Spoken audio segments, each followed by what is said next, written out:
Okay, I want to welcome you to a lecture sponsored by the Friends of California Condors, Wild and Free. We are an all-volunteer nonprofit that supports the National Wildlife Refuges, the historic homes, nesting grounds of the California Condor, which is critically endangered. And our guest speaker today is Mr. Steve Kirkland.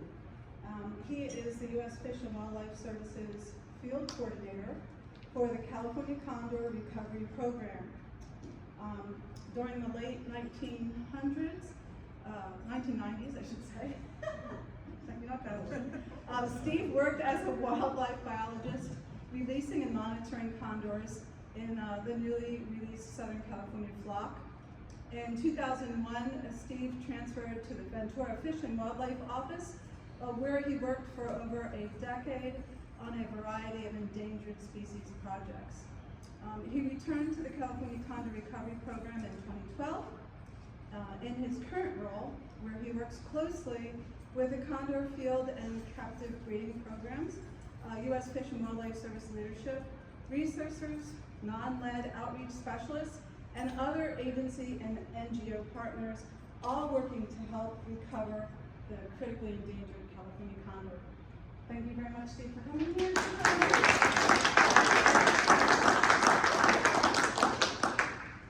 Thanks everybody for coming today, and thanks very much to Debbie and the Friends group for sponsoring this. I was going to say basically the same thing that Debbie did, so I'll just kind of get into it. This is a little bit about how we manage the condor population genetically to maintain diversity, how we determine where chicks are going to be released every year and all that kind of thing, and then a little bit about the current status. I'll start just a little bit with the background. I don't know how much people know. So, California condor, long recognized as a declining species for more than 100 years. They were talking about captive breeding in the early 80s, and really looking to capture wild chicks, to start a breeding program to augment the declining wild population. In 1982, Jan Hamber documented double clutching in the wild for the first time, which made it feasible for the field crews to collect wild eggs from wild nests to use in the captive breeding program. So double clutching just means that if an egg fails early enough in the season, the birds will recycle and will produce another egg. And so they started going into nests, taking eggs early in the season, and then those birds would recycle and still have another wild egg in that chick. And so that was working. Captive breeding was working. In '84, the population actually increased for the first time in history. But the wild population still did continue to decline precipitously in 1984. By '85, only one breeding pair was left in the wild. And that's really when the decision was made to bring the last remaining individuals in to save the gene pool. The last bird was captured on Easter Sunday, '87. It was now Bitter Creek National Wildlife Refuge. That's a picture of it. Very left side of the screen is about where the last bird was trapped. I mean, and this is just a summary. The book from 2000 by Helen and Noel Snyder called The California Condor, A Saga of Natural History and Conservation, gives really, really thorough, detailed descriptions of all this stuff that happened if you're really interested in it. So, how do we manage the genetic clock? So the initial studies of the condor pedigree used DNA fingerprinting in the late 80s, mid 90s to estimate the relatedness of pairs of condors whose genealogy we didn't know. Geyer and those he worked with determined there were 14 founders in the remnant captive population that represented 3 distinct clans or groups of related individuals. And the recovery program used that methodology to essentially not breed within, captive breed birds within those clans to maintain as much diversity as possible, given that there were just 14 birds to start with. So as we continue on, meanwhile, San Diego Zoo had been using more advanced molecular genetics to determine the sex of chicks, both in captivity and eventually wild. And then if the parents were unknown, they inadvertently found that some wild condor siblings weren't actually related. This prompted a study starting in about 2013 to validate and determine the parentage relationships of all the captive and wild condors. They found that the condors, the founding group and their descendants, all actually come from 2 groups, not 3.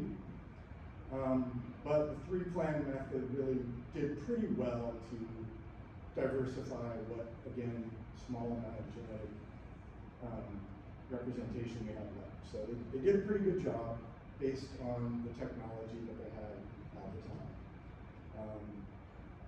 And then I think personally one of the most interesting things is that they found that there were actually 13 and not 14 founders. Adult Condor 4 or studbook 20 is actually the chick of 2 real founders. And so after we captive-bred that bird for many years and then found out in around 2014 is when this was revealed to us. We released AC4 into the wild in 2015, I think it was.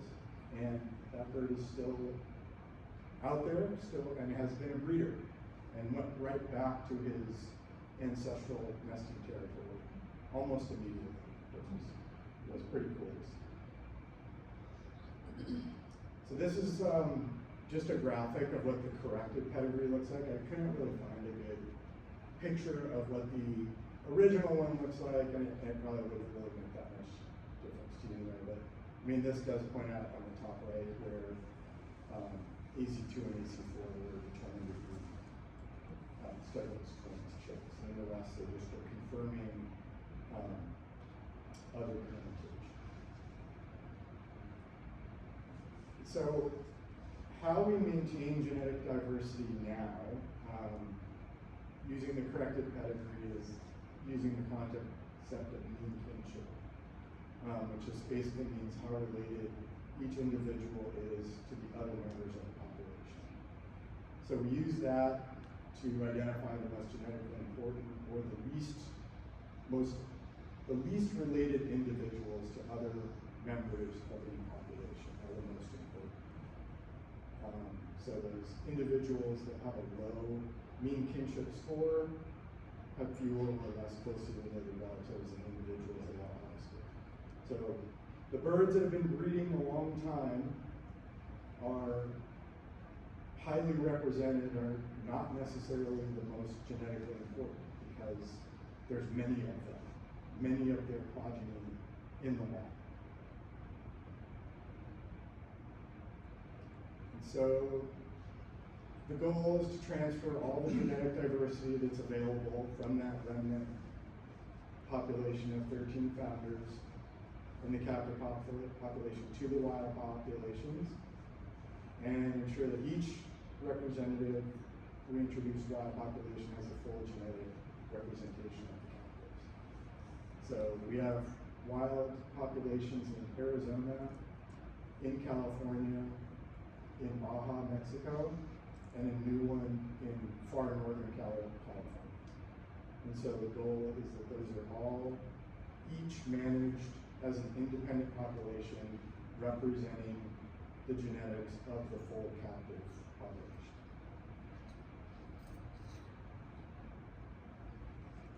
And so every year when we have a new cohort of captive-bred chicks for placement, either to the wild or captivity.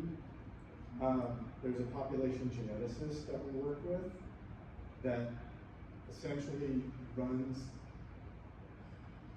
information through a program that calculates the mean kinship of each new chick in relation to each individual and each wild population and the captive population. And so the top 4 or 5 chicks that are most important for the captive population are held back for captive breeding. We can put those birds on exhibit now, both sort of save space. Condors are big, they take up a lot of space. Space is expensive, big pens are expensive, and so we kind of started putting birds on exhibit, starting with Santa Barbara Zoo.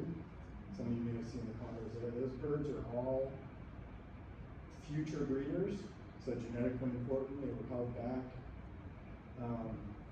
from being released, and when those birds reach breeding age, around 5, 6, 7 years of age, they'll be eased into the breeding program. They'll be mated with another bird that is a genetic match for them. Again, trying to produce low mean kinship scores. We still release all the birds, all the chicks, even the ones that are really related to all the other ones, or highly represented because the wild populations are still very small. The populations are not naturally reproducing, or not naturally self-sustaining, so more birds are dying every year than are naturally fledging into the wild. And there's still a benefit to maintain as much genetic variety as possible from all the rest of the genes. So this is just an example. This is last year's chick. So this is what the mean kinship table looks like that I get from the population geneticists. And so it's basically they make it very easy. It's really not rocket science. All the rocket science is done in the genetic lab and what they're doing. So I basically get a list of birds, the stud book numbers on the far left, the location, so which breeding facility, the sex, we fill in later once we get, so we have to take blood tests from every chick. San Diego Zoo Conservation Genetics figures out what the sex is of the chick, and then all of that information is put into just sort of a big assessment of where we're going to place each chick. And so, again, they make it very easy. Andrea Putnam, who used to work for San Diego Zoo Conservation Genetics, is independent advisor to us now. Has identified like 6 or 8 chicks that are best for captive breeding. So I basically pick a selection of those and then go from there. And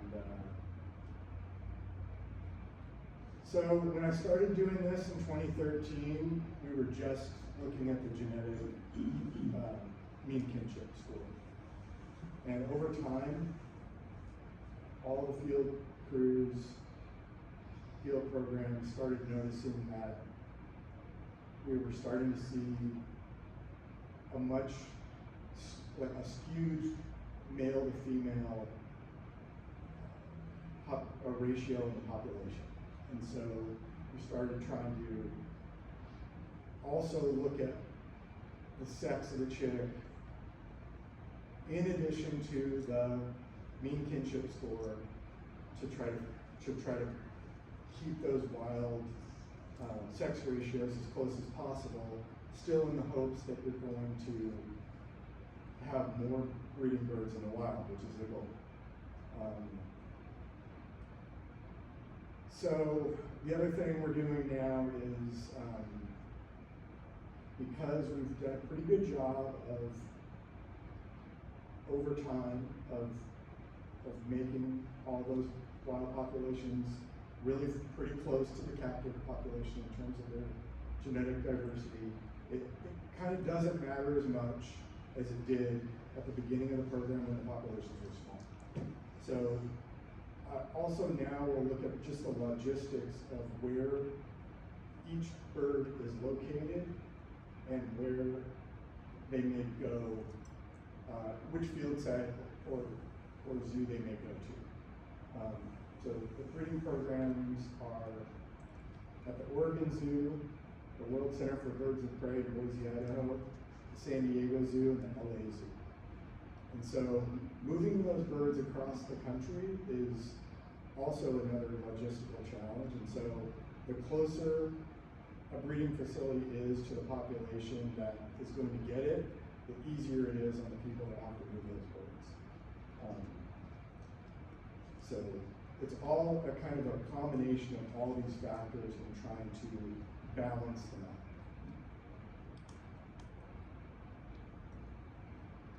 So there's a trade-off and a balance between the mean kinship and the sex. I kind of added the thing about logistics of where the birds are actually being hatched later.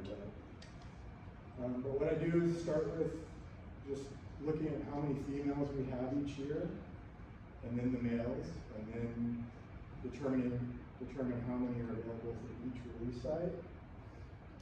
Still trying to place the most genetically valuable birds for each population, and equalize the females as much as possible relative to the overall number of birds at each release site. So the birds that have been, the sites that have releases going on the longest, from 95 and 96 is California and Arizona. We have a lot more birds in those populations than we do in the fledgling new Pacific Northwest population. So we're not going to give the same number of birds necessarily to that new site.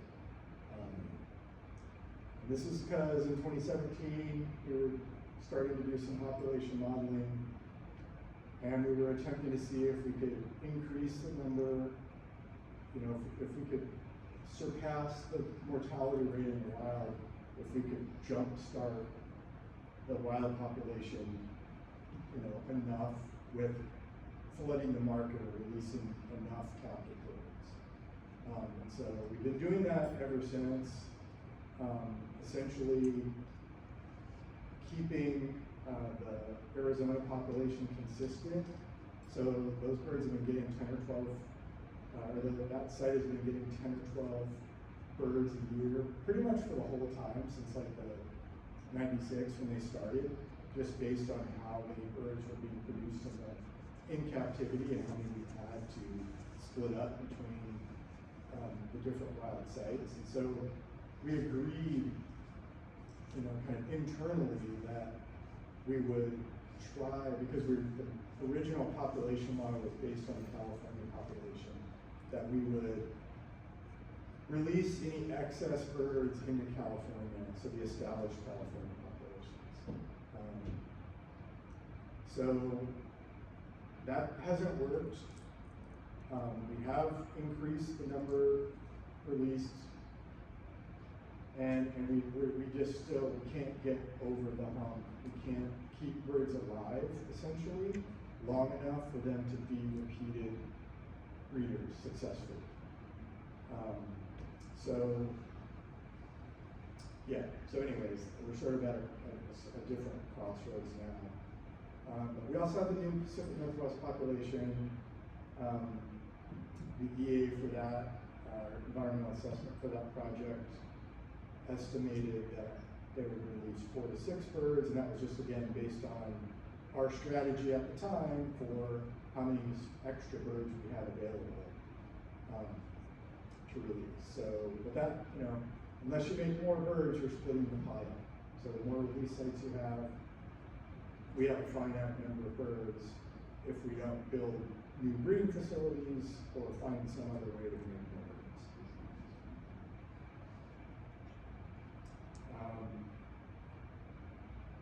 So yeah, one of the things that remains to be seen still is whether or not we'll continue to see an increasing expression of this Condor dystrophy allele, which I think I skipped down in the previous slide. So this is something else that we do with the mean kinship scores, are manage the breeding population. So there are a certain number of the breeders carry this deleterious allele for this disease called Condor dystrophy. It's a dwarfism. It's a recessive trait. It's fatal. So what we do is just simply, we don't breed carriers with carriers of the disease or carriers with recombinants of the disease, or those that have a mix of carrier and non-carrier alleles. But as you have more birds in the, like as the wild populations grow, based on our finite amount of genetics to start with, we may see an increase in the expression of Condor dystrophy in the wild, or other genetic symptoms that we don't even know. Yeah, this is, we really don't have a good idea, honestly, with how much Condor dystrophy we have in the wild, because we're really not capable of collecting every single wild egg that fails and having it investigated. There's 5 known captive expressions of Condor dystrophy before they started separating those pairs and breeding away from them.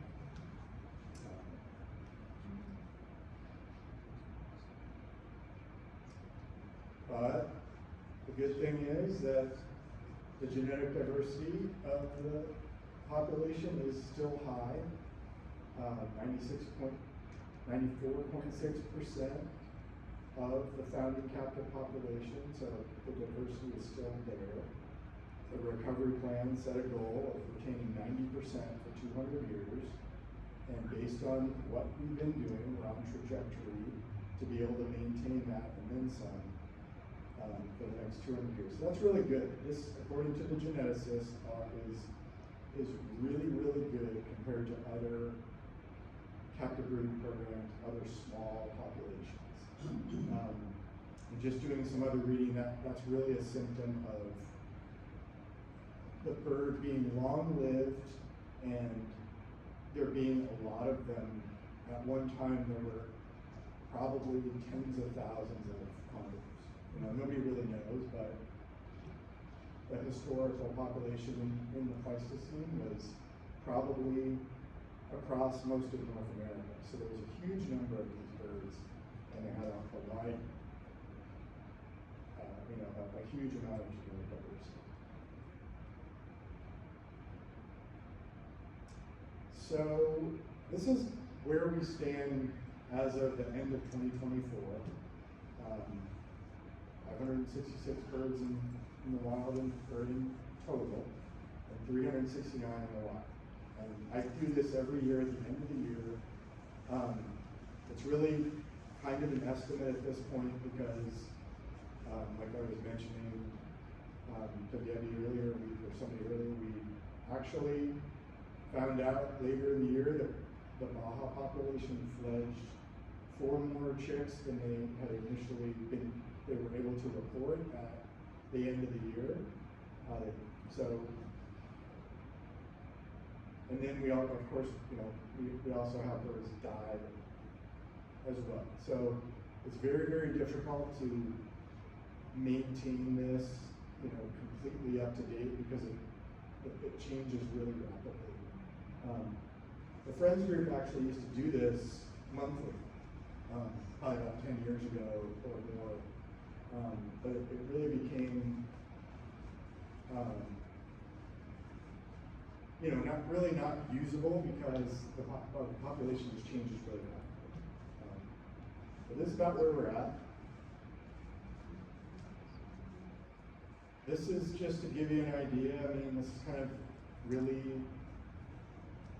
illustrates what I was saying, we're not fledging more birds than are dying every year. So these are 3-year averages going back to 2012, and every year more birds die. So the dark blue are birds that die. The light blue are birds are the deaths. And then our population growth is essentially based on captive breeding and a little bit of wild breeding. This is just a slide that shows the same thing, but it's showing the combined fledge and release versus death. So again, it shows that we're on the trajectory, the population is still growing, but it's really driven by captive breeding and releases so far. Except for Baja. Baja's the anomaly because they don't have, essentially they don't have any lead poisoning to speak of. So we're doing some work now with Dr. Vicky Bacher and Maya Finkelstein, Dan Doak from University of Colorado. These are population biologists, ecotoxicologists. We're doing a lot of this population modeling with them. They're doing all the heavy lifting. It's pretty phenomenal. So yeah, Baja is essentially an example, at least right now, with a small population of what natural reproduction and population growth would look like if you don't have liquids. So, I mean, they had 2 birds die last year and fledged 5 birds, and that's pretty good in Condor life. And if those birds continue to live and reproduce, these birds live to 60 plus years old. The oldest bird in captivity is 58 years old, I think, and still breeding. So they're designed to live a long time and produce many chicks over their long life. They get better. They have higher success at breeding the longer they do it. It's almost all learned behavior. Very little of their behavior is hardwired. Probably the breeding stuff is the most hardwired because it's hormonal, but it still takes practice. They're not automatic like sparrows or other birds. They need to learn, they pair for a long time. They have to be good at it and repeated. And right now that isn't happening. This is just the example of what our known causes of mortality are. So almost every year, about 50% of the known causes of death are lead poisoning.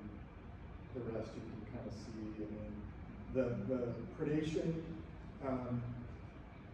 chunk is exacerbated because those involve birds that are newly released, that are in a kind of a manufactured situation. So that includes like 2 examples where we've lost 3 to 5 birds at one time by a predator that was learning how to hunt them at the roost site that's very near the Southern California roost site. Otherwise, they really don't have a lot of natural predators. The adults, unless they're sick from something, either lead poisoning most commonly or anything else, they're probably not. They're not going to get hurt. They're able to get away.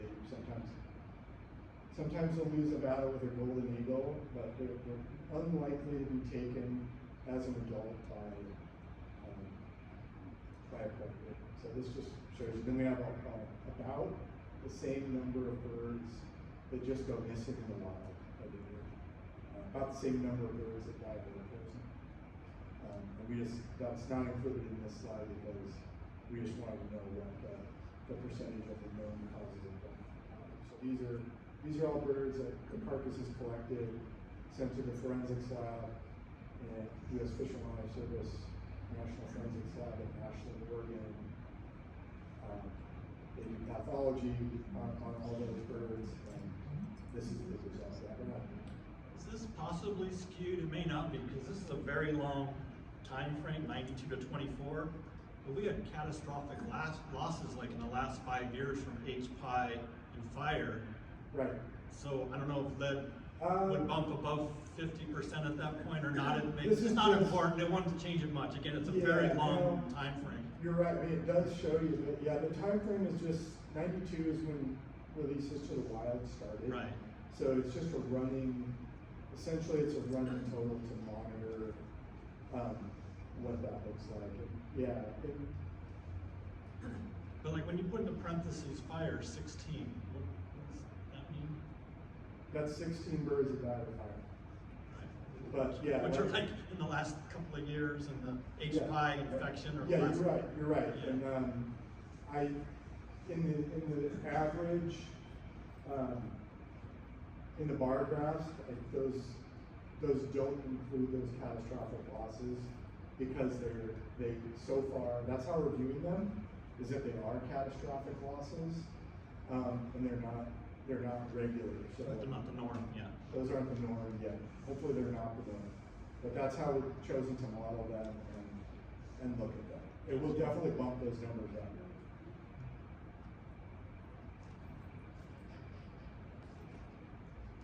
Again, this is just a population graph.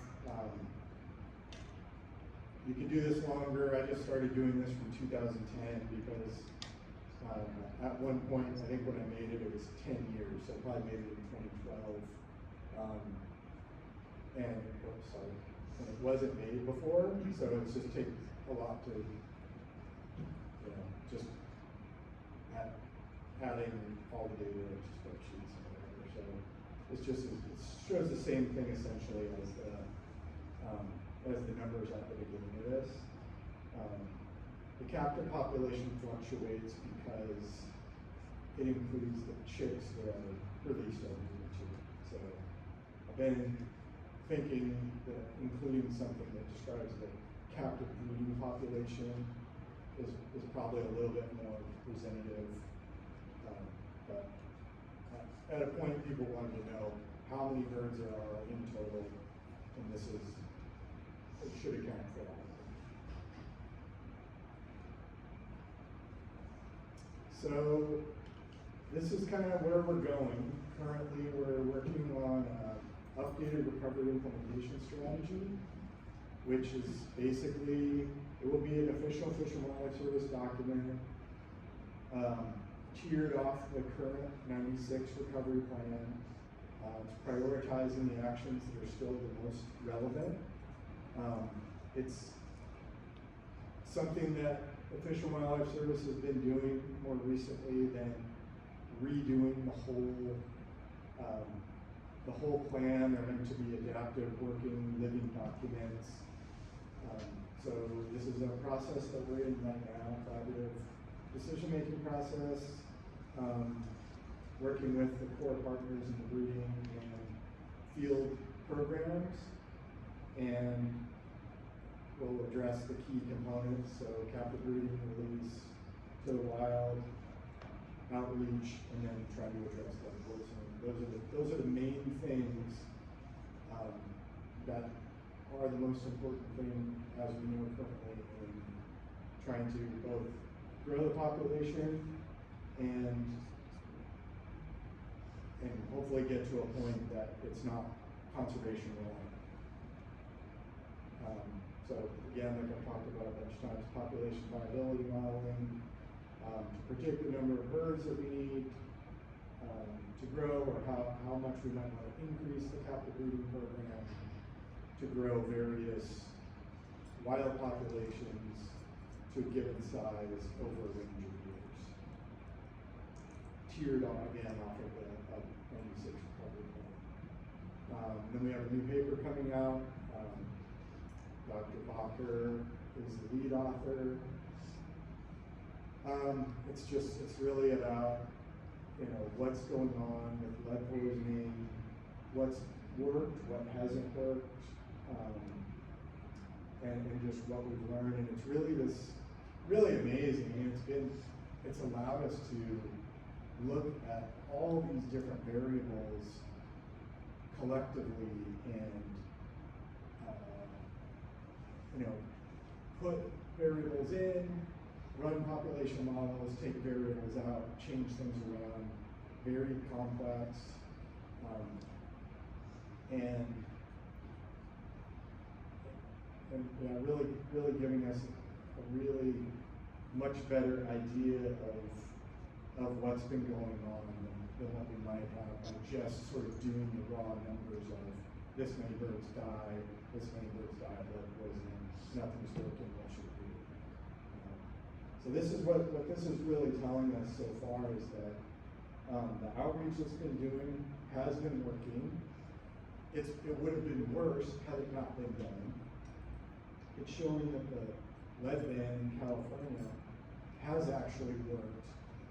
And that there's, the big message is that there are changes in behavior that have been happening that account and mask the effectiveness of these actions. And so, condors don't stay in one place as the population continues to grow based on our influx of birds from captivity. The birds are expanding their geographic range significantly since, certainly since the early 90s, certainly even since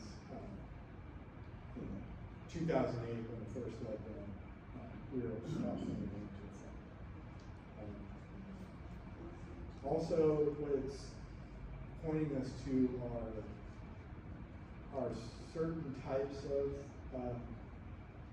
hunting or the take of certain types of wildlife that are being accounted for through those actions, and others that really aren't. So here's the deer hunting numbers have been really actually becoming beneficial food source for condors because of both the outreach efforts and the lead ban independently when they pull both those variables out, positively correlated with increased survivorship versus varmint hunting or pig depredation, pig hunting is negatively correlated with survivorship. So it's really helping us target what we need to do next in terms of outreach. And it's pretty cool because a lot of this stuff that we've quantified with these models and these papers, we've had a pretty good idea, or we've suspected that's what's going on. Like, we've always thought that, it doesn't really make sense for people to get a deer tag, but then choose to still technically poach by using a different type of ammunition.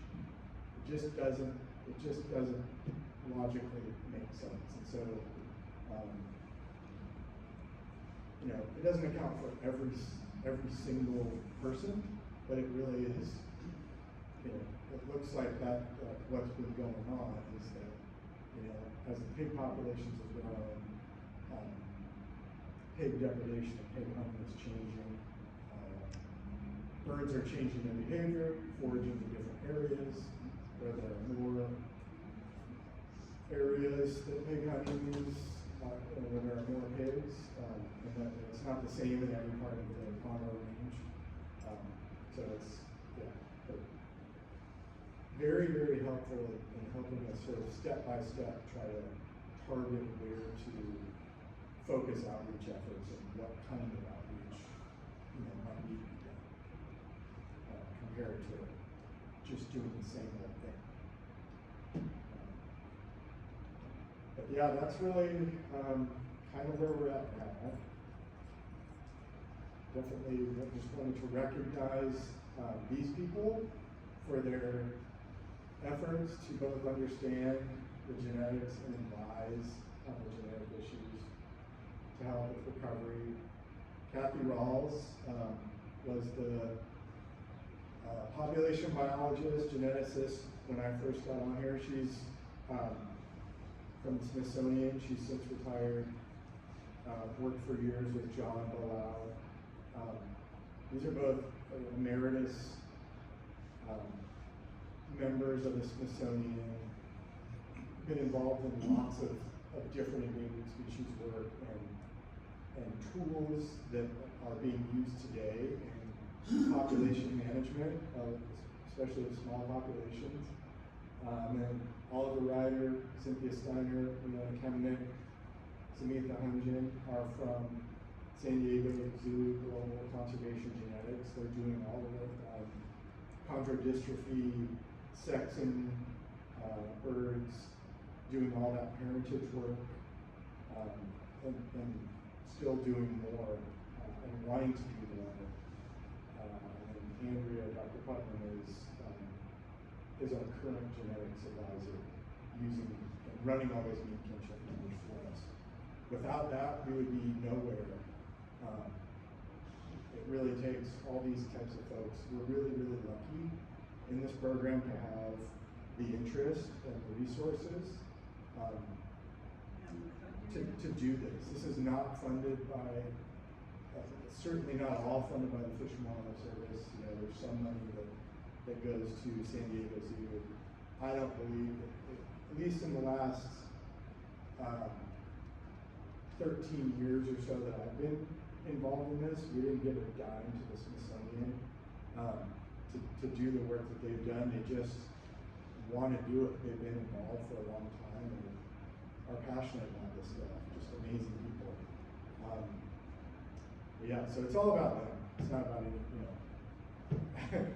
Without it, we wouldn't be anywhere. So I'm just basically the messenger. But that's about it. That's all I got. I mean, if you guys have questions about the program, any of this stuff, I'm happy to.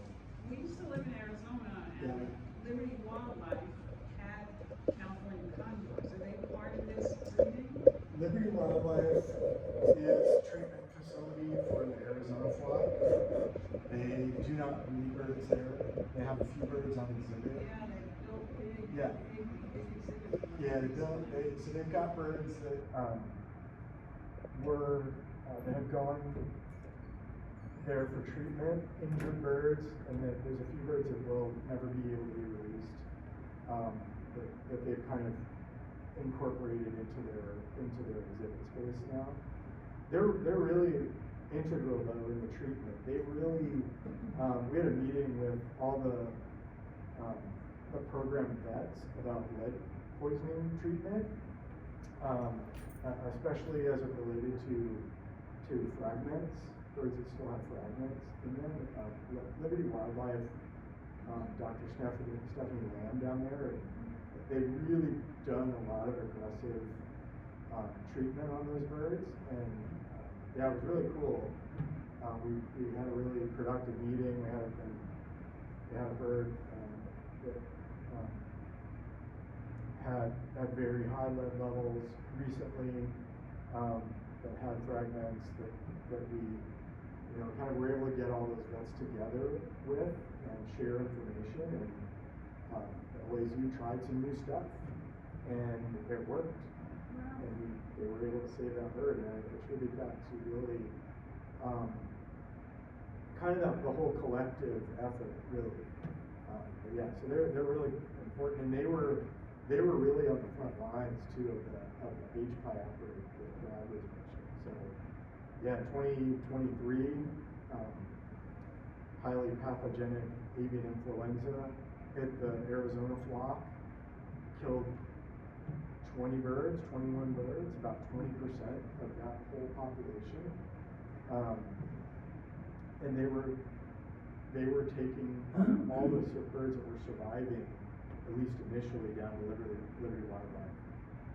So it's like a 4-hour drive from the Vermilion Cliffs in the east side of Arizona to Phoenix. At least, right, depending on the traffic and stuff. So, yeah, they did a lot of the initial work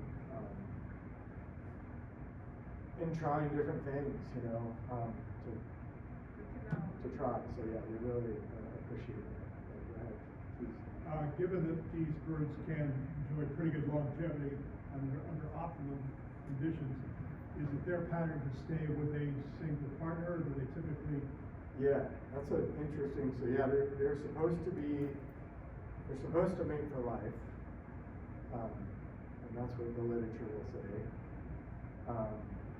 But what we've found out is that they have, and you know, no surprise, they have a really strong hierarchical system. So, you know, just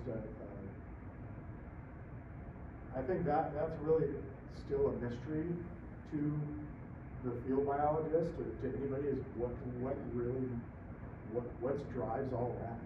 But so what we've seen is that if a bird, you know, if part of a pair goes away, either goes into captivity for treatment or dies, it can trigger a whole shift in a bunch of other breeders. And so they will bail on a mate and take, if it's you know, the pair, the bird that's left single is, you know, from a, you know, sort of a higher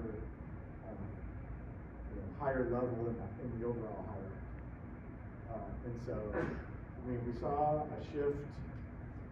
I don't remember how far back it was. It was probably 2014, 15, something like that, at Hopper, where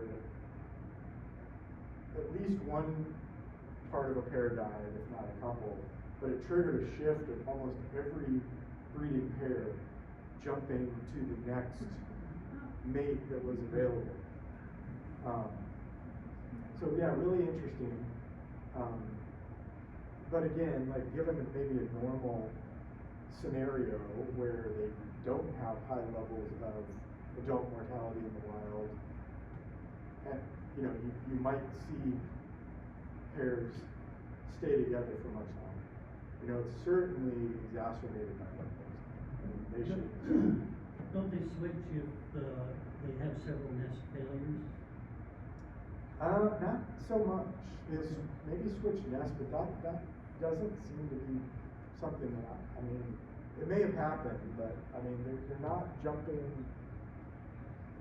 to my knowledge, and blaming like the mate as much. I mean, sometimes that might be a better strategy, because there are pairs that have been, you know, unsuccessful for a number of years now, and we're kind of wondering what's up and why. And yeah, a lot of the genetic stuff does beg the question of, are we starting to see issues in the wild, you know? Or do we have other issues? You know, we don't know if lead poisoning is affecting fertility, you know, either. That's a whole complicated, you know, aspect to try to figure out, pulling those birds in, and but again, yeah, stuff I think we're still wanting to try to find an answer to. Yeah. I was just curious, like, if I've seen a few in the wild, is there anywhere you can like check to see kind of status updates on whether they've been seen recently, or Yeah, so if they've passed, or? there's a site called Condor Okay. .org, I think it is. And you can basically pull up, like if you see a bird, you can put in like whatever, red 17 or whatever it might be, and figure out who that bird is, as long as you know that. Even if you know it's like a red tag, for example, a black tag or whatever, and you're in the vicinity of the Southern California flock, you can search for it and probably get a pretty good idea. Do the colors correspond to where they come from, or? The colors correspond in California to the year, the release cohort, basically. Gotcha. But in Arizona and then in Northern California, they're just using one color. We found, you know, we started doing that here in the 90s, and they started doing the same thing in Ventura Wildlife Society in Central California, because it was easier, basically. That was the only reason. It's much easier to tell the difference if you know, it's one more thing you have to will down who it is, especially if you're trying to look at a bird with binoculars and figure out what that number is. So if it's, you already know it's red or orange or whatever, it's just another tool. I think, those other sites just, they had a thing about wanting it to look as natural as possible. I think that was the idea, I think, originally in Arizona. They also use an alphanumeric code to ID the bird, where in Southern and Central California, we just use the last two digits of the study number. And Steve, just to answer the question about if it's been spotted before, Cornell's eBird or Yeah, eBird's a good one too. Yeah, And our put places, in, right. put in sightings too. I'll put a pitch in for eBird. eBird feeds our data set now. So if people put in sightings in eBird, they will go in to, they will automatically be fed into our platform for monitoring. And then the biologist can essentially, they can double check it based on, if the bird has GPS or, if it's known, if it's an unknown bird that's what we call stealth, it doesn't have any radio transmitter, it may have GPS transmitter. Those birds, that just may give us some, it'll be probably put in there as like a maybe, and then, but yeah. Even if it's like 2 years ago, is it helpful or? You could put it in, probably not as helpful as a current sighting. Yeah. But it's fine. Cool. Generally, you can look back and see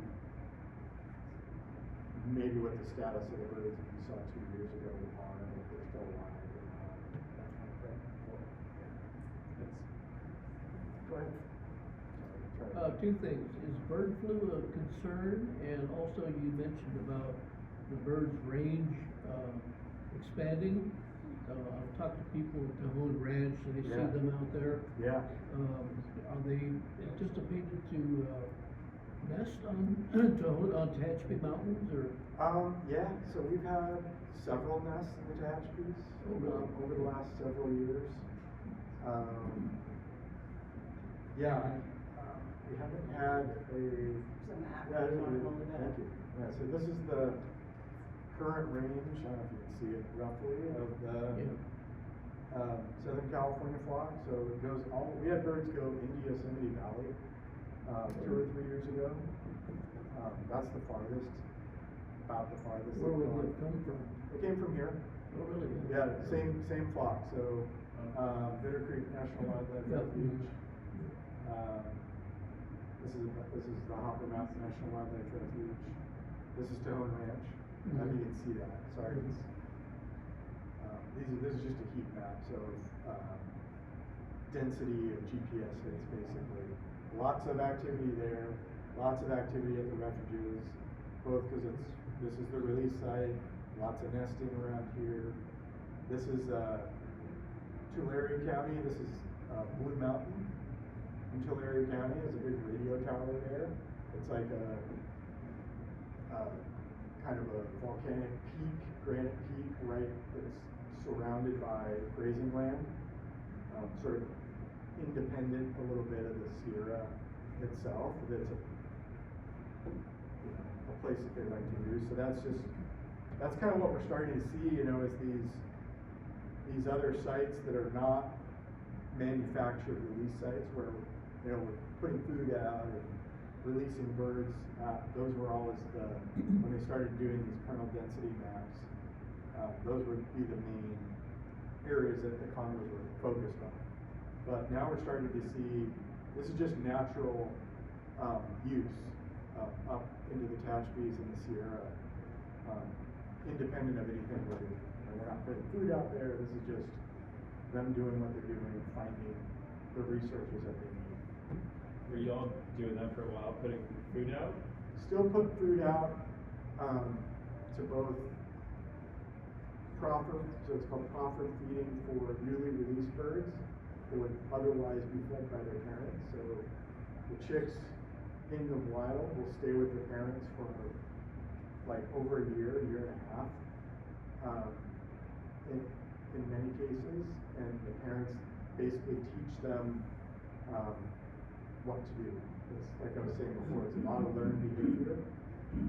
Teach them where to forage, all of that kind of stuff. And so the juveniles that are released to the wild don't have parents, and so they would sit there and wait, and they would die, basically. So we feed them, we also have to put food out to trap them.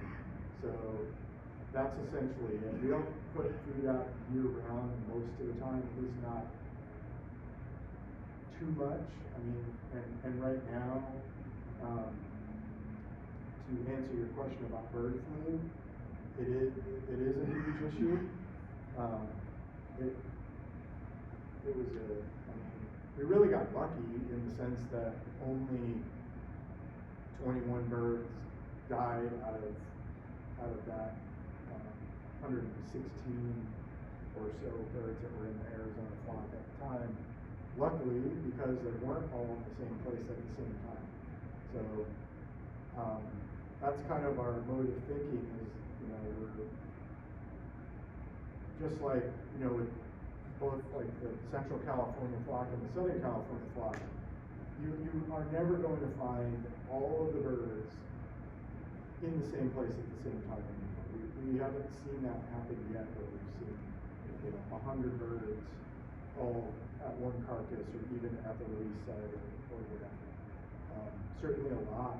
You could see 30 of them at once, but that really saved that population from a larger die-off, because it's super transmissive. And yeah, I mean, the thinking was that, you know, whoever patient 0 is, you know, brought it back to essentially the Vermilion Cliffs area. You know, they all collectively roost together, and they were trapping at the time, so they had food out. So you have birds collectively feeding, basically passing, you know, whether they're passing it on, you know, and it's a respiratory disease, just like any other flu, so passes to those birds the same way that humans pass the flu, you know, to each other. They're preying each other, they're feeding off the same carcass. That's the way it's spread. And airborne. So yeah, when that happened, we were put in touch with a Fish and Wildlife Service disease veterinarian that has been studying avian influenza for like a decade. It was really beneficial. We weren't even really aware, even in our local program here in the Fish and Wildlife Service, that was even a thing. And so, yeah, we had a meeting with her, and one of the first things she asked us was, if you had a vaccine, would you use it? And we said, absolutely. And so, we basically started working toward getting the approval from USDA to use a poultry vaccine developed from an avian influenza outbreak in 2014. From a gyrfalcon that was positive for avian influenza. So they had manufactured a vaccine. They've never used it in this United States for poultry because it has the potential to affect the U.S. trade status, because we export lots of poultry and they test for disease, and so you can't tell with this vaccine whether it's positive because it's had the vaccine or whether it's had the disease or anything. And so it was a super sensitive issue. Almost didn't happen. It was really, really worrisome. I really, really wanted the captive population to be vaccinated first. Like, that was the real deal to me, was like, again, to the point of all this, like, this is where the genetics are. This is the source.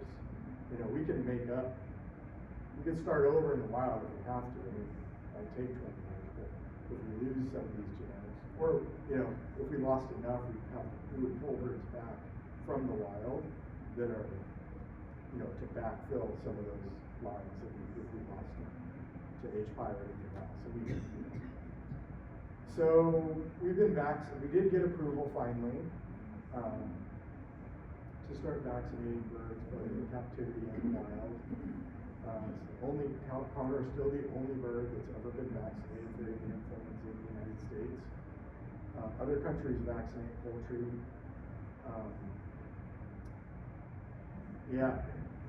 We did a study on the safety and efficacy of it first on turkey vultures with USGS and some partners in, I think it was the North Carolina Raptor Center, if I remember it correctly. And it worked really well in turkey vultures in terms of the reaction. So the reaction showing that they had high immunity to the virus. Turkey vultures did. So we were very excited. The condors, not so much. For whatever reason, I guess they're different enough. Like everyone thinks that the turkey vulture is such a good surrogate for the condor, but in many ways it's probably not. I don't know what that's about, but the consensus is that it's better than nothing. It may preclude, if we have another outbreak, it may preclude as many birds from dying as they did in Arizona. And so it's still worth it to do. It's very challenging. It's treated as like a controlled substance, so like a Schedule I narcotic by the USDA, which means that vets have to keep it under lock and key. It means that the field biologist can't administer it independent of a vet or even at all. So, the field biologist in the zoo, the breeding program administers West Nile virus vaccinations.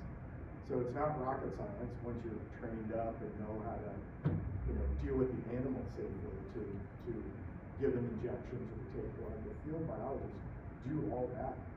The captive breeding biologists do all that.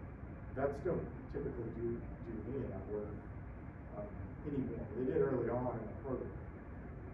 But so what that means is we have to schedule vets to come to opportunistic workups when we have trapped birds. So we basically have to try to get it on the veterinarian schedule to be available.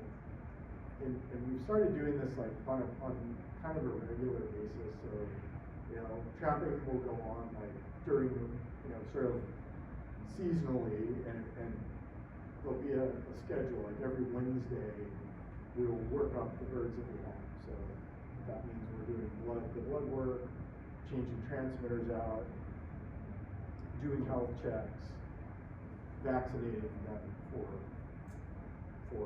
avian influenza if a vet is available. And so it's super challenging because they're busy. So we have like a network of vets from Santa Barbara Zoo, LA Zoo. There's a guy that's worked with San Diego Zoo that's an independent vet who lives in Los Angeles that will make himself available.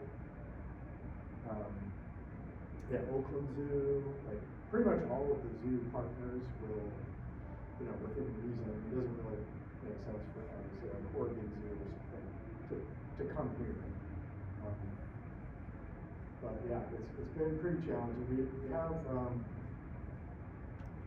not sure off the top of my head, we probably have roughly half the birds in the wild now vaccinated, and most of the captive population vaccinated. And we haven't had another outbreak yet. So, cross your fingers, knock on wood. Like, we don't know why. Like, it's really weird. We'll probably never know what caused it, whether it was a feeding event from a contaminated carcass, or it was a water source contaminated. Like, so that virus moves. It's obviously moved to mammals, but the primary mover across continents is waterfowl. So it's pretty likely, you know, it's either water source contaminated by waterfowl or potentially a, you know, a duck or other, some other waterfowl that died that was eaten by some other scavenger that then condors may have probably fed on. Thank you. So yeah, it's still an ongoing issue. Go ahead. Are there any other populations of condors in North America, like either in Mexico or? Mexico, yes. So, there's about 50 condors now in Mexico, in San Pedro Martir National Park in northern Baja. Okay, so the Baja ones, is there ones that are in like mainland? No, that was a reintroduced population also, in the early 2000s. I think historically they were known from Baja, from that same area, through like the late 1930s. I've looked myself, I couldn't find any records from anywhere else in Mexico. So, I know, again, people were limited in their ability, you know, they took field trips down there and searched, but like, it's really hard to say, you know. And probably at one point, you know, there were probably condors farther in Baja or even in Mexico.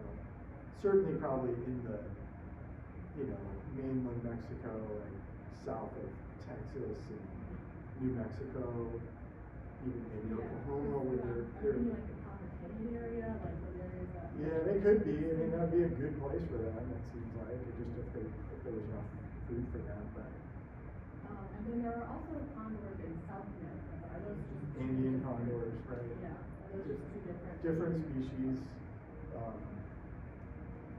Yeah, so very, very, very similar. Probably that's the most similar species in terms of life history and but almost identical, really. In fact, they used Andean condors early in the release program to see how the transmitters would work. They've had Andean condors raise California condor chicks in captivity as surrogates, and so they're very, very, very similar.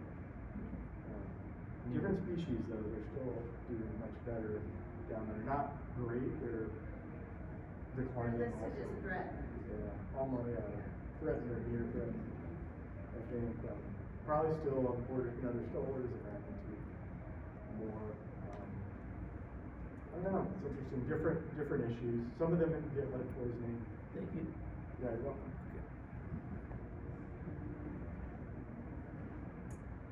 Mark?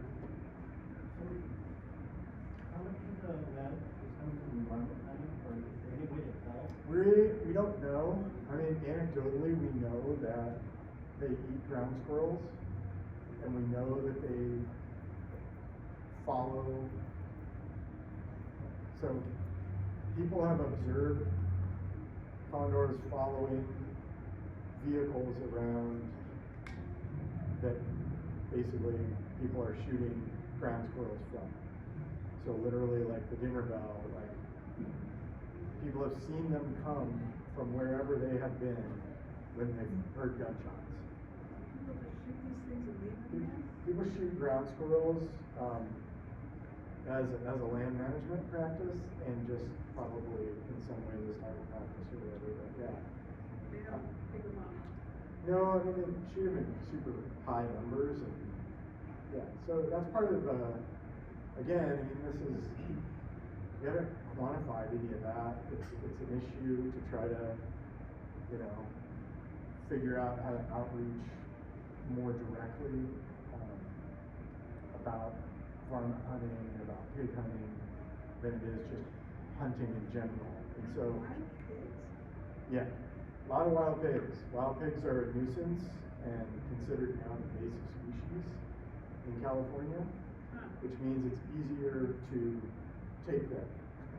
So you basically, I think you only need one permit, or you can register one time and you can shoot as many pigs as you want, which is a good thing because pigs are super destructive to the environment. And so they're a huge problem here, huge problem in Texas. Yeah, they're essentially, they were brought over a long time ago for food as well, and crossed with escaped other pigs and stuff. So yeah, they're a huge issue. They're expanding their population also. What I find curious about pigs is when these hunters illegally shoot a pig, I guess, but the illegal ones will possibly use lead, and that pig may get away.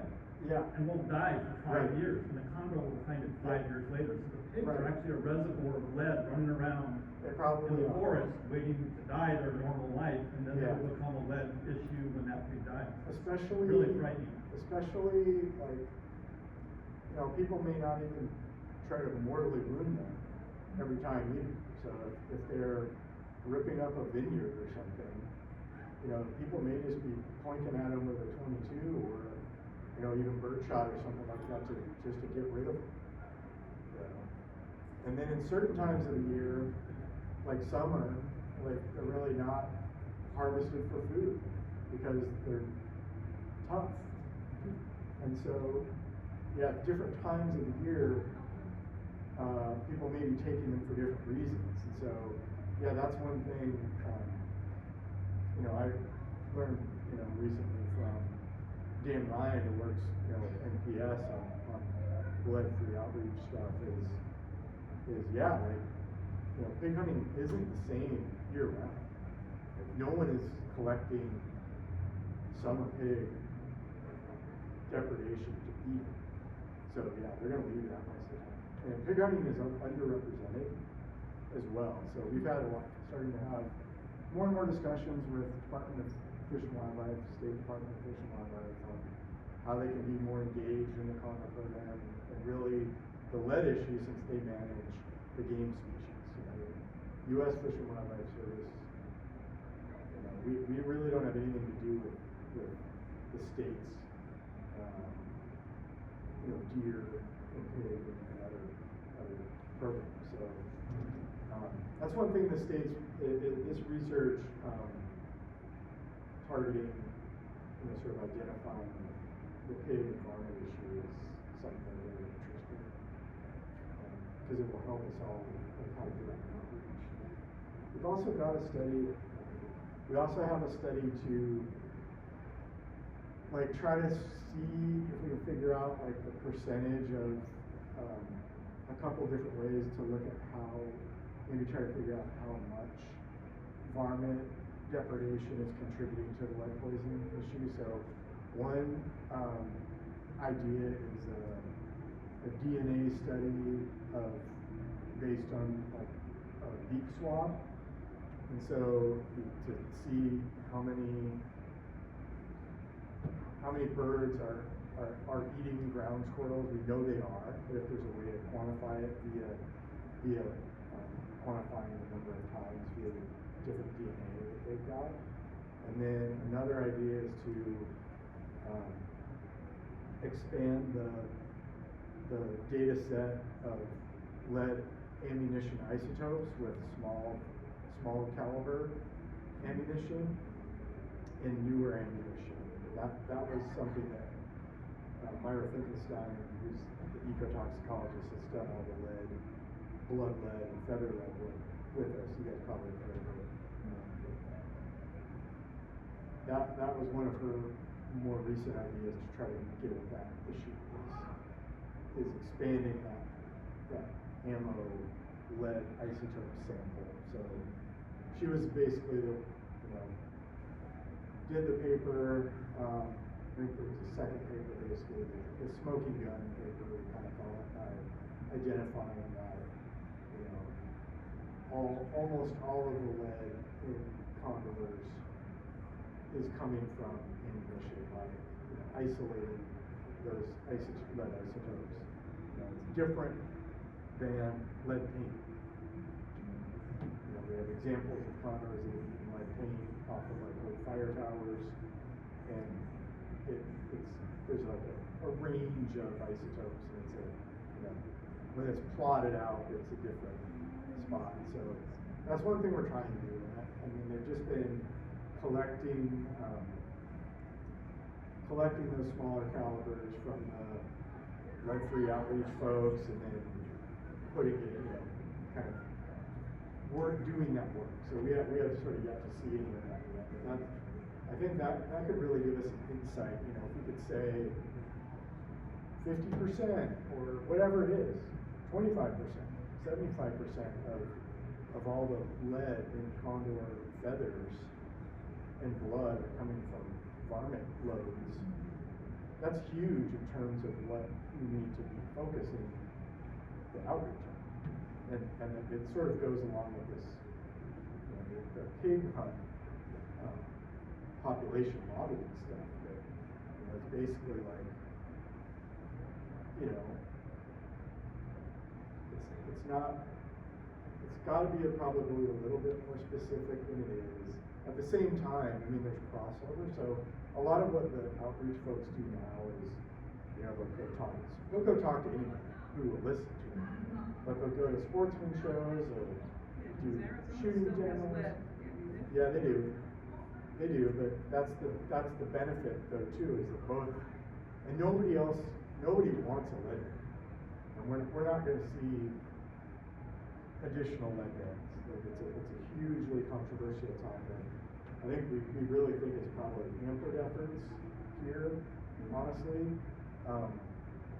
over the years, because it just really shut people down, shut down the contingency of people, because yeah, it's just, you know, it's kind of like, just because it's a law doesn't mean people follow it. It's just like cell phones, you know, or seat belts or whatever, or recycling is another one. So you have to think about that. One of our good friends, Anthony Prieto, is a hunter and kind of does a lot of outreach. You know, he's kind of the one who put it together. I used to think the band would be the end all and we campaign for it, but you know, it's like it's a law. People break the law all the time. You know, so. The more you tell people to stop, the more they'll go Some, in the other direction. yeah, some people, you know, I think it's still I mean, that's kind of where, like, the outreach, anecdotally, like, it really has changed over time to where, you know, when they started doing it, you know, the response was, it's fake science, it's, you know, it's anger, that kind of thing, and now, the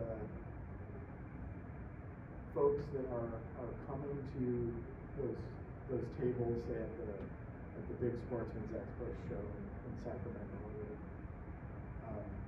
they're having conversations among themselves, and people that have used the lead-free ammo and have used it effectively are then telling and jumping in on conversations and telling naysayers, no, it works. I used to think what you think, but I used it. And so that's really so much more powerful than even somebody sitting at a booth, you know, who's, you know, there with the banner behind them talking about it. And sure, they're experts, but you know, it's the peer-to-peer. I think, you know, information passing is probably really even more powerful. What's the argument for lead amongst them? Like, is it just a better product when hunting? Like, why are they so? Obviously, you just explained the pushback, but You mean, at its core, why would you want to use lead Why would you want to use over non-lead? I mean, there's a lot of, the cost has been something that people have brought up, you know, which is changing. The more lead, the non-lead that is available, or lead-free is the term that they're trying to use now to be, you know, kind of more positive. There's also going to be arguments that it's easier to predict what the ballistic results are going to be. And it's less With wear and lead. tear on the rifle Yeah. and the barrel and everything. So. Yeah, and having, you know, I think one of the big issues is that, you know, if you're using two different types of ammo, and you need to, you know, you're not gonna go shoot, 100 rounds of lead-free ammo at the range at maybe the cost that it is versus lead. And so if you have to, it's just that extra effort you might need to do to sight your rifle. But it's changing, and it's more about now, like, you could buy the prices are coming together more, so you can buy the most, performance lead and performance copper are much closer together than the cheapest lead and performance copper or something like that. So it's a range, the availability of especially varmint ammo is in non-lead or lead-free is really a problem right now. So only 2 manufacturers of 22 discontinued it. Plenty of it's available in other small caliber, like 17. But that's a big deal for people that have 22s that they like to use to shoot ground squirrels or whatever. It's the whole thing of like finding ammo, having guns that are passed down through family, all that. So it's really all about becoming more the norm than the alternative. So, all this stuff really contributes positively to it. I mean, we're hearing from, the North American Partnership, which is the kind of the group of outreach folks that really are talking at the 30,000 foot level about this stuff with, in Washington and stuff like that. Going to the large wildlife, state wildlife manager conferences that they used to be avoided. That people would walk away from them, and now, Chris Parrish, who's the president and CEO of the Peregrine Fund now, he used to be in the field on the Condor program in Arizona, is basically the point person for the North American Partnership, and he's telling me that they have standing room only at those meetings now. So like the North American Fish and Wildlife Managers group, where all the state wildlife directors, state agency wildlife directors go and have big meetings. And so he's like telling me they have standing room only at their booth where they were being avoided, and people were looking away and walking on the other side of the hallway from them 10 years ago. So it all seems really slow to us, I think, especially for all the people in the field and field biologists that are picking up dead birds, people that are volunteering to watch nests, see birds die, see pairs disappear, whatever that may be. It seems like it's really slow. But, I think you're talking about human change, and it's a challenging, it's probably the most challenging thing you can do, is try to change human behavior on a scale. We're trying to change individual behavior on a landscape scale, enough that it makes sort of landscape scale change, basically. So it's in some ways kind of daunting. But I feel like, the news continues to be positive, especially coming from Parrish, who's a perpetual optimist, he describes himself as. So that's always really encouraging when he will talk to the rest of us about what type of reception he's getting when he's going back to Washington or going to these big meetings of all the wildlife agency heads. Pretty cool. So there's whole contingents of the state of the U.S. that are signing on to that partnership. It's not all to perpetuate bans, but it's just about recognizing the issue and working toward making it more the norm than the alternative. So the whole Eastern Association of Fish and Wildlife Agencies are signed on. There's large groups, surprisingly, at least surprising to me, that they're being invited to go speak in Texas, Alabama, places that you might, because of your stigma, your perception of what they might be like, are you know, interested in this movement to make lead ammo sort of become the alternative. Hopefully you'll all be able to keep your jobs. Then there's that. Yeah.